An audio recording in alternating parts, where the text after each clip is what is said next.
noite a todos, sejam todos bem-vindos. E vamos dar início à nossa palestra da noite de hoje com a leitura do Evangelho. Instruções dos Espíritos, a lei de amor. O amor resume toda a doutrina de Jesus, porque é o sentimento por excelência. E os sentimentos são instintos elevados à altura do progresso realizado. No seu ponto de partida, o homem só tem instintos, mais avançados e corrompidos, só tem sensações. Mais instruído e purificado, tem sentimentos. E é o amor o requinte do sentimento. Não o amor no sentido vulgar do termo, mas este sol interior que reúne e condensa em seu foco ardente todas as aspirações, todas as revelações sobre-humanas. A lei de amor substitui a personalidade pela fusão dos seres e extingue as misérias sociais. Feliz aquele que, levado à humildade, ama com imenso amor os seus irmãos em sofrimento. Feliz aquele que ama porque não conhece as angústias da alma, nem as do corpo. Seus pés são leves e ele vive como transportado fora de si. Quando Jesus pronunciou esta palavra divina, amor, fez estremecer os povos e os mártires, ébrios de esperança, desceram ao circo. O Espiritismo, por sua vez, vem pronunciar a segunda palavra do alfabeto divino. Ficai atentos por esta palavra. Levanta a lápide dos túmulos vazios. É a reencarnação. Vencendo a morte, revela ao homem, deslumbrado a seu patrimônio intelectual. Mas já não é mais o suplício que ela conduz, e sim a conquista do seu ser, elevado e transfigurado. O sangue resgatou o espírito, e o espírito deve agora resgatar o homem da matéria. Disse que o homem, no seu início, tem apenas instintos. Aquele, pois, que os instintos dominam, está mais próximo do ponto de partida e do alvo. Para avançar em direção ao alvo, é necessário vencer os instintos a favor dos sentimentos, ou seja, aperfeiçoar-se a estes, sufocando os germes latentes da matéria. Os instintos são germinação e os embriões dos sentimentos. Trazem consigo o progresso, como a bolota oculta o carvalho. Os seres menos adiantados são os que, libertando-se lentamente das suas sandálias, permanecem subjugados pelos instintos. O espírito deve ser cultivado como um campo. Toda a riqueza futura depende do trabalho atual. E mais que os bens terrenos, ele vos conduzirá à glória, à gloriosa elevação.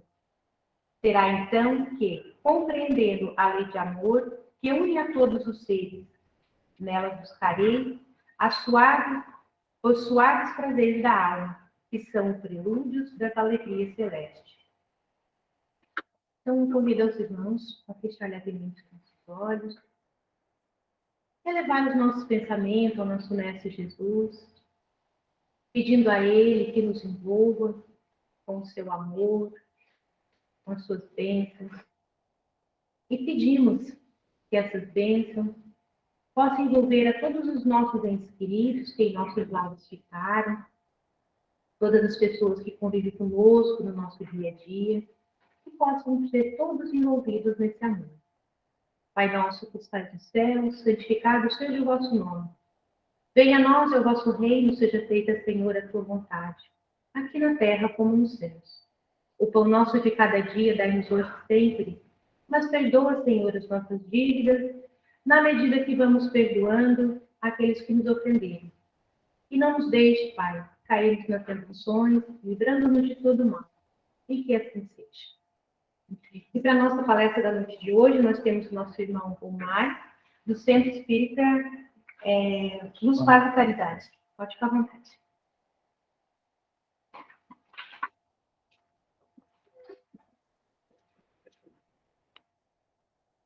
Boa noite.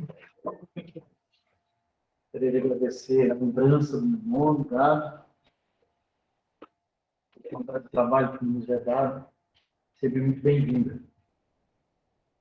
E hoje nós tivemos o prazer de ouvirmos, na minha visão, o texto mais importante do Evangelho segundo o Espiritismo. Que realmente a lei de amor, justiça e caridade, condensada nesse texto, ela explana, em última análise, e resume tudo aquilo que o Cristo trouxe na sua passagem por esse orbe terrestre. E a exposição da noite, ela é também sobre isso. Hoje, nós escolhemos um tema chamado verdade. Que é um tema sempre muito difícil, muito controverso, que ele tem vários aspectos. E o que se discute quando se fala da verdade sobre o prisma do Espiritismo é uma pergunta, na verdade. Se a verdade é absoluta ou relativa. Porque qual é a sua verdade? O que é verdade para nós? Como ela se apresenta na nossa vida e na nossa existência? A verdade de uns é diferente da verdade de outros. Para conceituar a verdade seria fácil, resolveria tudo. É o contrário de mentira. Só que a mentira também é relativa, da mesma forma. Aí nós temos que voltar um pouquinho no tempo, na época de Jesus Cristo, talvez um pouco mais, para que nós possamos iniciar essas reflexões, para que, afinal, nós possamos ter alguma conclusão do que é a verdade para o Espiritismo. Jesus Cristo, entre muitas coisas, disse o seguinte, em João 18:37. Eu para isso nasci e para isso vim ao mundo, a fim de dar testemunho da verdade. Todo aquele que é da verdade, ouve minha voz. Ele fez essa frase para Pilatos. Quando Pilatos perguntou por que não deveria condená-lo ao suplício. E Pilatos fez uma pergunta para ele. O que é a verdade? E Jesus se calou. Não respondeu. E ele não respondeu não porque ele não soubesse a resposta, mas porque o povo daquela época ainda não estava preparado para obter a resposta acerca dessa pergunta. E nós ainda também não estamos preparados para interpretar a verdade do Cristo como ela deveria ser interpretada. E nós ainda estamos caminhando para alcançar a nossa melhoria. E somente os espíritos superiores têm condições de conhecer plenamente a verdade que o Cristo nos traz.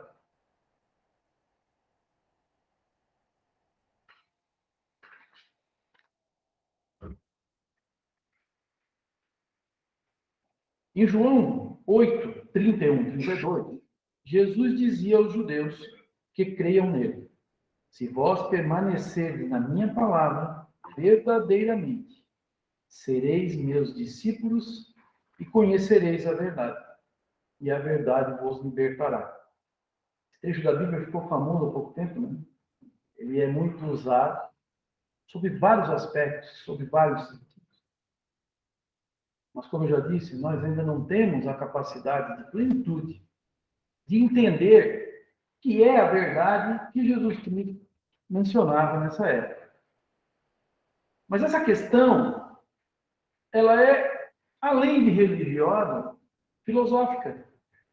E ela tem registros na antiguidade, antes mesmo da vinda de Jesus Cristo. E nós temos notícias da época de 500 anos antes de Cristo, de um debate que houve na Babilônia, na época.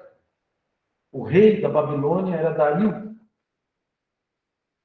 E lá residiam cerca de 40 mil judeus que estavam exilados da Judéia, justamente pela invasão babilônica que tinha acontecido 40 anos antes, quando Nabucodonosor destruiu o templo de Jerusalém. Então, esses judeus que lá viviam faziam parte da sociedade da Babilônia, ainda que não com a plenitude dos direitos dos cidadãos daquele local.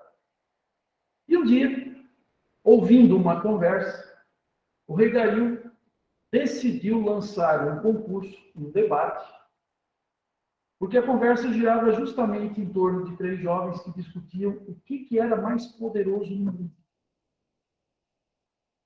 E esse debate foi feito, os 3 vieram com as suas propostas de interpretação da maior validade daquilo que era mais poderoso no mundo, para que pudessem então discutir e ter um vencedor.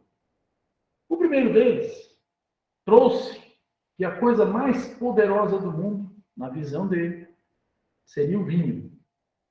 Porque o vinho entorpecia a mente, fazia com que os homens perdessem a consciência. E um homem sábio passava a se igualar a uma criança, totalmente sem o discernimento daquilo que estava sendo dito ou comandado. Então, para ele, o vinho era a coisa mais poderosa do mundo, porque tinha o condão de derrubar, inclusive, o próprio monarca. Já o segundo debatedor trouxe que a coisa mais poderosa do mundo era o rei. Porque o rei detinha o poder sobre tudo e sobre todos. Ele tanto livrava quanto condenava quem ele quisesse à morte. Determinava que os exércitos fossem à guerra e, sob o comando dele, os soldados morriam, matavam, invadiam. O rei deliberava acerca da existência de tudo e de todos. E o terceiro debatedor trouxe um outro ponto. E ele, o único judeu desse debate, trouxe que a coisa mais forte, mais poderosa do mundo é a verdade. Por quê? Porque o vinho, ele é perverso. E ele tem que ser procurado. Ele não está presente na vida das pessoas. Ele tem o condão, realmente, de diluir as consciências. Mas ele não pode ser considerado o mais forte por causa disso. Já o rei também pode ser perverso. Ele pode não ser justo e bom. E na sua condução das coisas, ainda que ele detenha o poder terreno, um dia ele não estará mais ali. E o rei carece de respeito. Caso contrário, ele pode ser deposto. Já o terceiro, Zorobabel, trouxe que era a verdade. Porque a verdade, na visão dele, é absoluta. Não depende de nada nem de ninguém. Existe e sobrevive a todos em qualquer tempo. E pode trazer clareza e indicar o caminho para todas as pessoas.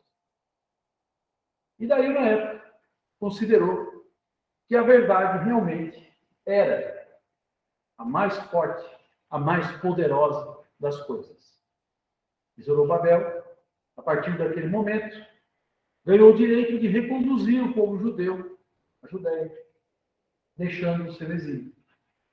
E ele foi quem iniciou a reconstrução do templo de Israel. Ele era um dos descendentes de Davi e se transformou no governador de Judá. Então nós verificamos nessa história bíblica que o debate acerca da verdade já existe há muito tempo. De muito e muitos anos, antes de Cristo, os profetas já traziam esclarecimentos aos povos do que seria a verdade e o poder que a verdade possui, justamente por ela ter a capacidade de libertar as pessoas. Então, mais adiante, nós nos deparamos com Jesus, que disse justamente isso. Eu vim para trazer a verdade. E a verdade vos libertará. E realmente ele veio. E ele trouxe a verdade crística, que até hoje é debatida e conhecida e refutada por muitos também. Por que não?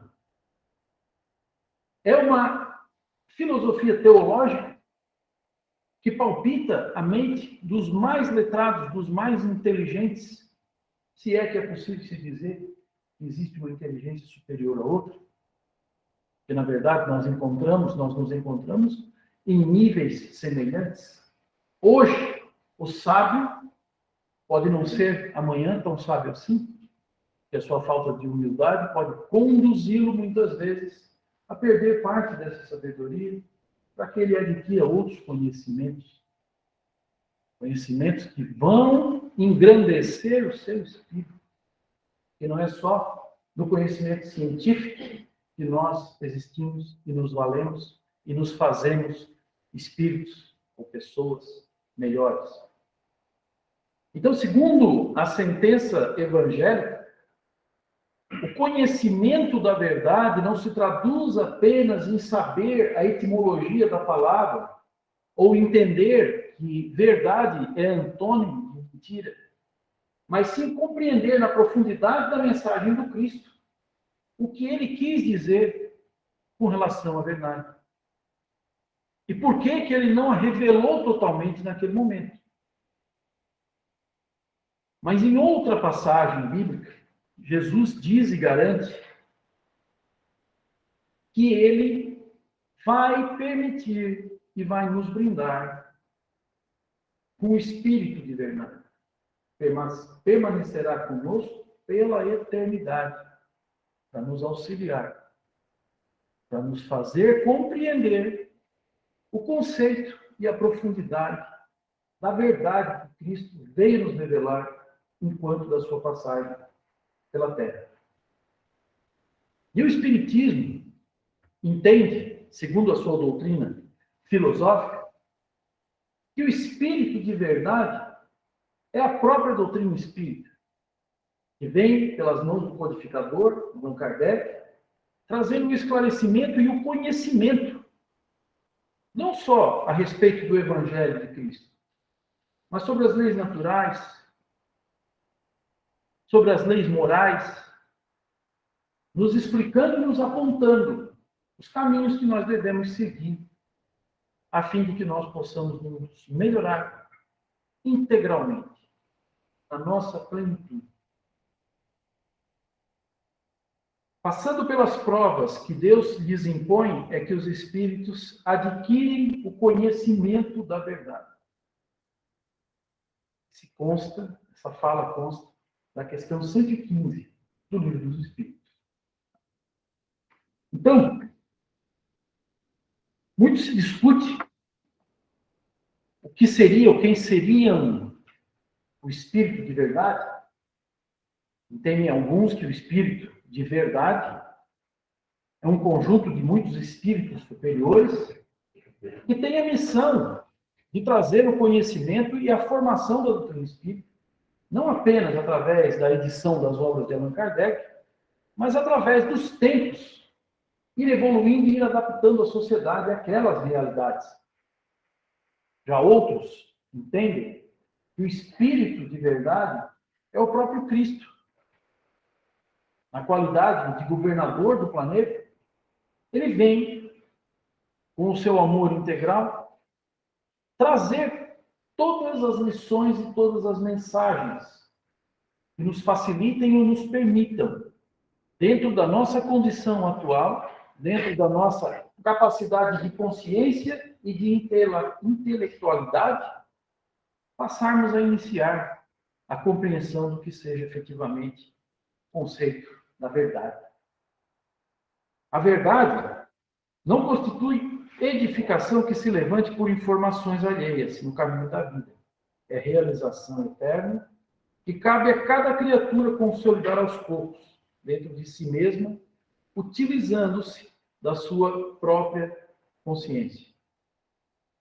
Esse texto consta de Lázaro Redivivo, pelo irmão X, psicografia de Chico Xavier. Ele quer dizer o quê? Ele quer dizer que a verdade nos é revelada pouco a pouco, A verdade não nos é trazida de um momento só. Até porque a luz ofusca o cego. E não nos é permitido, dentro da nossa capacidade, entender ou compreender na plenitude de uma vez só que é a verdade. Isso acontece porque, se nós examinarmos, não existe espírito nem ser humano encarnado que evolui de uma hora para outra. As nossas evoluções são lentas e graduais, e se dão conforme as nossas caminhadas. Deus nos permite viver várias existências, como o texto trouxe para nós, através da reencarnação, que traz luzes aos túmulos vazios, revelando que a morte não existe. E a verdade, justamente, significa a inteireza de caráter e a firmeza de ação. A harmonia perfeita entre a consciência e a conduta. Lealdade e sinceridade consigo mesmo. Essa é a parte difícil. Muito embora esteja dentro do nosso âmbito. Isto é, sinceridade com a luz interior do Espírito. Esse texto está em torno do Mestre, do Espírito Vinícius, no item Pilatos e a verdade. Já o Livro dos Espíritos, na questão 628, traz o seguinte: é necessário que cada coisa venha ao seu tempo. A verdade é como a luz. O homem precisa habituar-se a ela pouco a pouco, senão ela o ofuscará. E é justamente nesse sentido que nós passamos a compreender por que Jesus, trazendo a verdade, não esclareceu a todos com a sua passagem, já que ele aqui estava. Mas nós sabemos que o povo da época vivia uma situação que não lhes era permitido ter a compreensão de todos os conceitos que o Cristo trazia. Tanto é que o Cristo não falava abertamente nem de forma objetiva.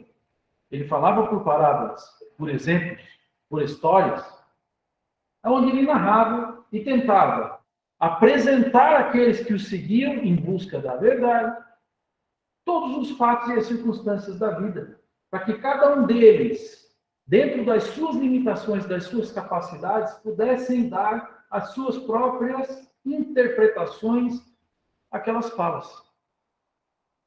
E tanto isso é verdade que Jesus Cristo não deixou uma letra escrita. Todos os seus pensamentos, todas as suas ações, todos os seus atos são narrados por aqueles que o seguiam. Justamente porque cada um deles tinha uma visão e uma narrativa daquilo que via. E se nós observarmos, até hoje é assim. Existem Bíblias e Bíblias. Não é mesmo? Se nós formos numa livraria, nós vamos ter a Bíblia da mulher, nós vamos ter a Bíblia do Evangelho, a Bíblia católica, a Bíblia para o dia a dia, Bíblia. Mas o texto é um só. As interpretações é que variam e muitas vezes são conduzidas pelas doutrinas que levam o conhecimento aos seus fiéis, aos seus discípulos, aos seus estudantes. Isso não é errado. Isso faz parte da nossa imperfeição. Cada qual tem que buscar o local onde se adequa nesse momento. Uns aqui, outros acolá. Mas o importante é justamente a busca, o conhecimento e a interpretação dos textos, para que nós possamos conhecer a verdade do Cristo.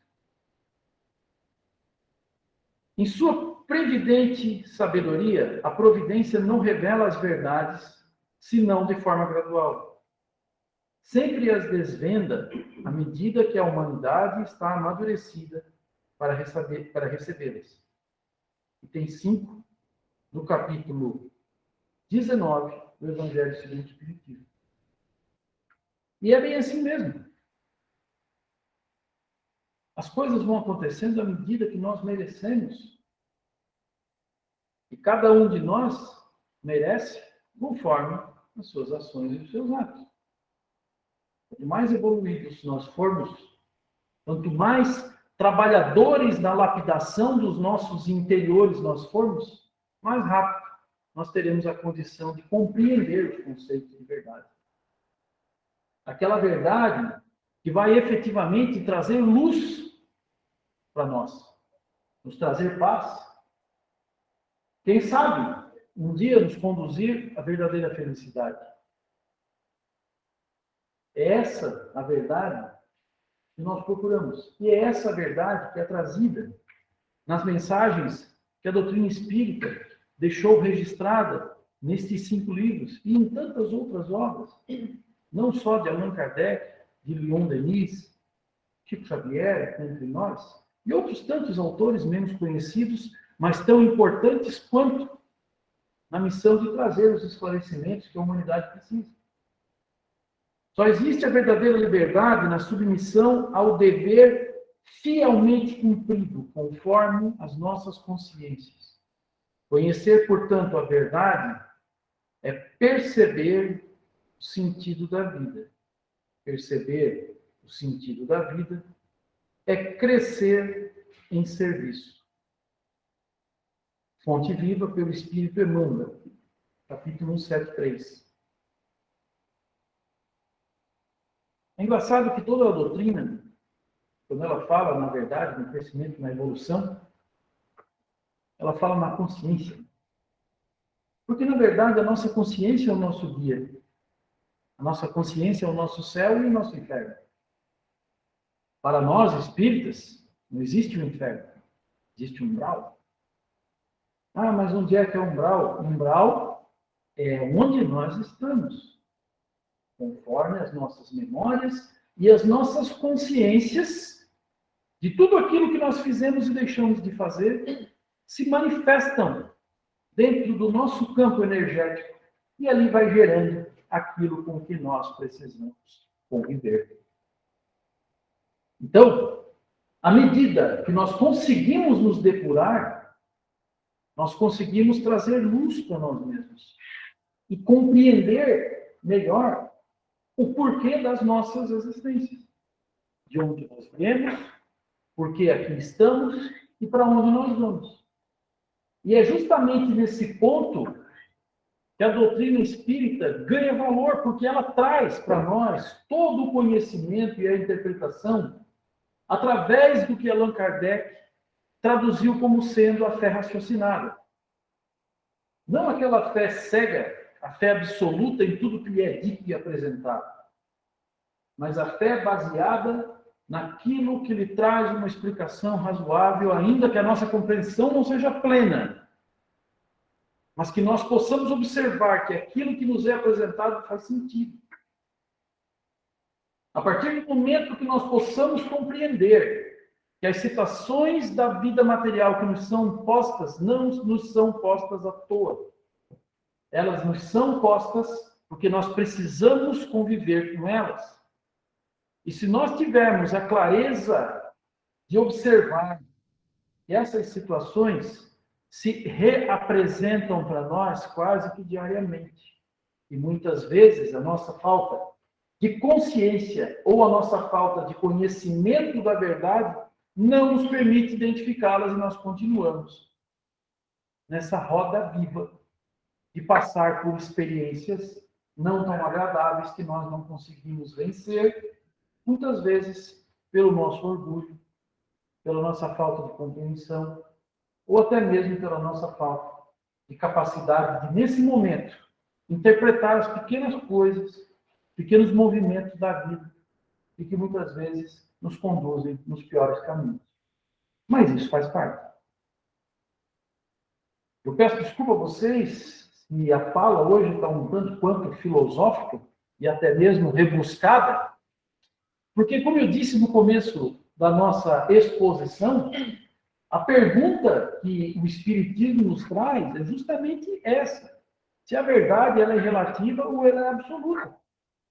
E quando nós passamos a discutir relatividade, nós necessariamente temos que entrar no campo do pensamento e do pensamento filosófico. Se penso, logo existe. É que a gente aprende na aula, quando vai estudar filosofia, primeira frase que nos vem é essa. E agora? A verdade etimológica, ela é efetivamente relativa, porque cada um de nós vive uma existência em um momento. Cada um de nós traz conceitos do bem e do mal. Cada um de nós tem uma interpretação do que é a verdade. Muitas vezes, ainda errando, nós nos sustentamos na nossa verdade. E não necessariamente é a verdade de Cristo, ou a verdade que nos faz progredir. Agora, a verdade contida na mensagem que é trazida pela espiritualidade superior, essa é absoluta. Porque ela encontra guarida justamente no texto que o Evangelho hoje nos trouxe, não ao acaso, mas porque ele é necessário que nos seja lido e apresentado tantas vezes quantas forem, para que nós possamos compreender que somente através do amor pleno, esse sol interior que ofusca todos os outros sentimentos, né, o que diz ali, que é que nos faz efetivamente nos transformar. Essa estrela cadente interior que faz com que o homem tenha a capacidade de alternar e buscar a mudança, a transformação. A missão do Cristo e a vinda do Cristo foi justamente essa. A de nos trazer o conhecimento de que a principal lei de Deus é a lei de amor. Essa foi a novidade, essa foi a revelação de Cristo. E uma revelação, para ela ser efetiva, ela tem que ser verdadeira. Aí nós voltamos para o conceito de verdade. Mas a revelação do Cristo e a sua transmutação no Espírito da verdade, para que fique conosco e nós possamos refletir e cada vez mais aprender e evoluir com isso, é justamente essa, de que somente através da lei do amor nós vamos conseguir alcançar a felicidade e a perfeição. Ah, por que tu não disse antes, né? Não precisava nem ficar falando esse tempo todo, já tinha lido ali, só, verdade é essa aqui, ó, pessoal, é o amor. É simples, mas nós não conseguimos compreender na plenitude. Porque agora nós escutamos e nos conscientizamos, mas depois nós passamos a porta, chegamos em casa, a situação é totalmente diversa. Nós voltamos para as nossas rodas vivas, para que amanhã nós possamos sair, colocar as nossas máscaras e exercer o amor conforme as nossas conveniências. E não é isso. Nós temos que ter esta chama acesa dentro de nós sempre, nos depurando sempre. Depurando e filtrando as nossas consciências. Porque através da transformação das nossas consciências, que é o patrimônio que nós levamos além do túmulo. Ontem ainda vi um desenhinho, um bonequinho, estava no jornal, um monte de mala com dinheiro e a morte, né? Aquela roupa preta, dizendo, não. Só vem a tua consciência, o resto fica tudo aí. É o que nós levamos. O que nós fazemos de bom, o que nós fazemos de ruim. As nossas experiências. Por isso que a verdade não nos é apresentada de todo, porque nós não temos condições de compreender, ela nos é apresentada aos poucos, e aos poucos nós vamos nos adaptando a elas. A todos esses conceitos, a todos esses preceitos, que no final das contas nos levam a uma conclusão absoluta e não relativa, de que nós estamos aqui em uma caminhada constante, nós retornaremos à parte espiritual, retornaremos aqui novamente e continuaremos a nossa caminhada até que nós possamos conhecer a verdade absoluta de Cristo. Muito embora nós tenhamos uma pequena noção que através do exercício pleno e livre do amor nós vamos alcançar essa perfeição, nós ainda caminhamos junto com as nossas consciências, tentando e tentando e tentando. E é por isso que nós estamos aqui. Principalmente nós que estamos aqui, dentro de casas espíritas, divulgando a doutrina espírita justamente porque os nossos débitos, muito provavelmente, são bem maiores do que de algumas outras pessoas que já se encontram mais evoluídas do que nós. Mas é assim que deve ser. É assim que funciona.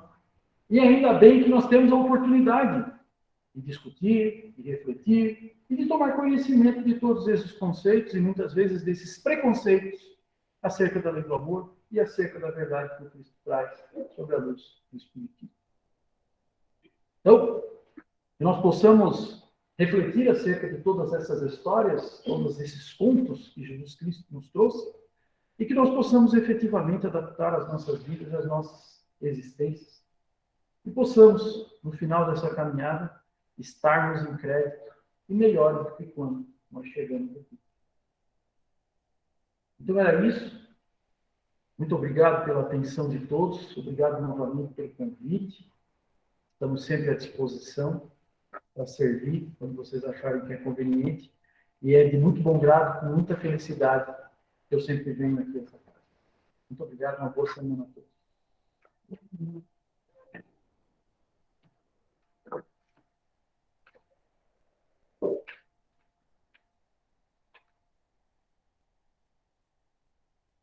Nós agradecemos o nosso irmão, né, pelas suas palavras.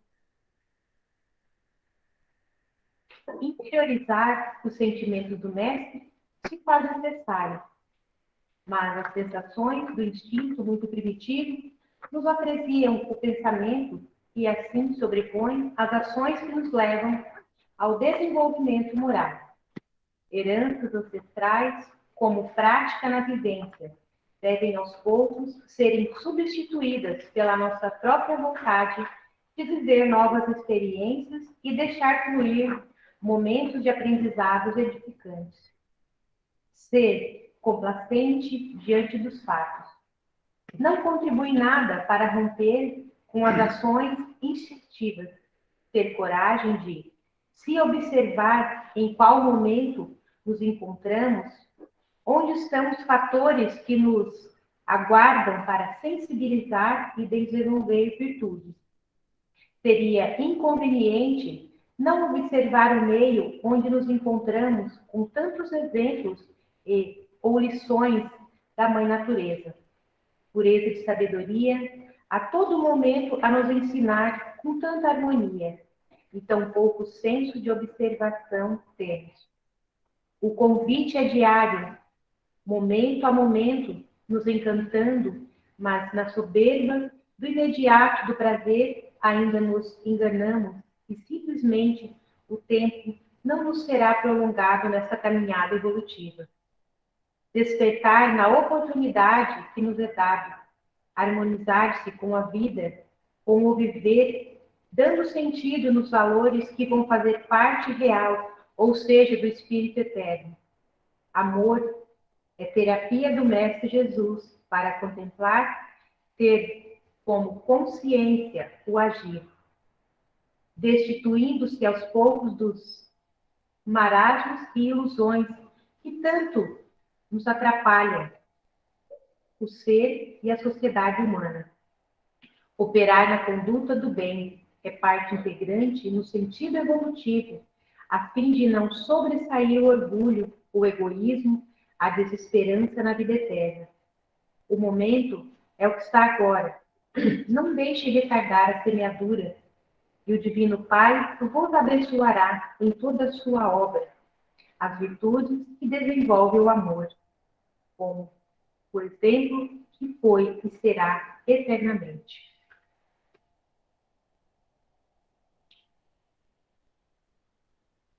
Agora eu convido novamente os irmãos, né, a fechar brevemente os olhos, para darmos início ao nosso Pai. Queridos irmãos, sigamos com os nossos pensamentos em Deus e em Jesus. Daremos sequência agora ao passo. Podem seguir sentados. Faremos aqui mesmo, de forma coletiva. Basta para isso estarmos receptivos, vibrando no nosso pensamento em Deus e em Jesus. Deus, nosso Pai, conceda a nós, todos aqui presentes, os bálsamos salutares para o refazimento das nossas forças físicas, psíquicas e morais e espirituais. Conceda-nos conforme nossa necessidade e nosso merecimento, para recebermos teu amor nesse momento, em forma de boas energias, através da espiritualidade amiga, responsável pelos fatos de hoje. Pai nosso de amor e justiça, bondade e misericórdia, que está por toda parte, santificado seja o vosso nome. Que possamos honrá-los através das nossas ações diárias. Venha até nós, Pai, através do teu amparo, constante em nossas vidas. Seja feita a tua vontade, mas nos dê coragem, paciência, resignação e entendimento para bem passar nossos dias. Dai-nos o pão de cada dia, não só o pão físico, mas tudo o que o Senhor julgar necessário em nossa atual existência.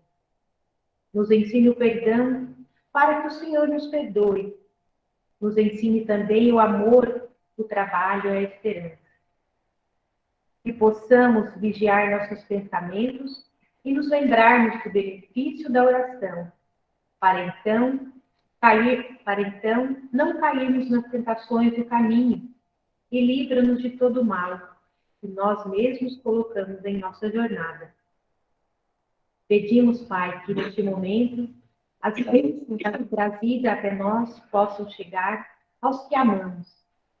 Chegue também aos nossos lares e nossos locais de trabalho. Que esse bálsamo acalente cada espírito encarnado e desencarnado que esteja precisando dessas boas energias. Gratidão, Pai, por cada oportunidade em nosso caminho. Vamos em paz. Que tenhamos uma abençoada semana e que assim seja.